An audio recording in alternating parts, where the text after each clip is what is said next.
Hello বন্ধুরা, good morning. দেখো চলে এসেছি আজকে কোথাও বলো, ঠাকুর ঘরে। এই দেখো ঠাকুর ঘরে এসেছি।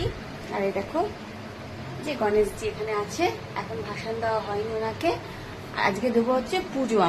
তো এখন আমি যাচ্ছি ফুল তুলতে, তাই ভাবলাম তোমাদের সাথে একটু শেয়ার করি আজকের ভিডিওটা। অনেক দিন পরে তোমাদেরকে একটা ছোট্ট ব্লগ দেবো বলে এলাম। তো চলো দেখি ছাদে কি কি ফুল ফুটেছে। ঠিক আছে, অনেক দিন পর আমি ফুল তুলতে যাচ্ছি। দেখো এই দেখো এখানে কিছু জবা ফুল ফুটেছে। সাদা জবা খুব একটা ফোটেনি। আর এখানে দেখো এই কুড়িগুলো হয়েছে না, এগুলো কাল পরশু ফুটে যাবে। আর এখানে একটা হলুদ জবাও মনে হয় ফুটবে। যাই হোক, আর এখানে দেখো আমাদের নতুন ফুল ফুটেছে, দোপাটি ফুল। এই দেখো, ঠিক আছে, বর্ষা চলে যাচ্ছে, এখন দোপাটি হচ্ছে। ঠিক আছে, তো কেমন লাগলো বলো ফুলগুলো? তো চলো পুজোর জন্য ফুল তুলি, পরে আবার দেখা হচ্ছে। টাটা।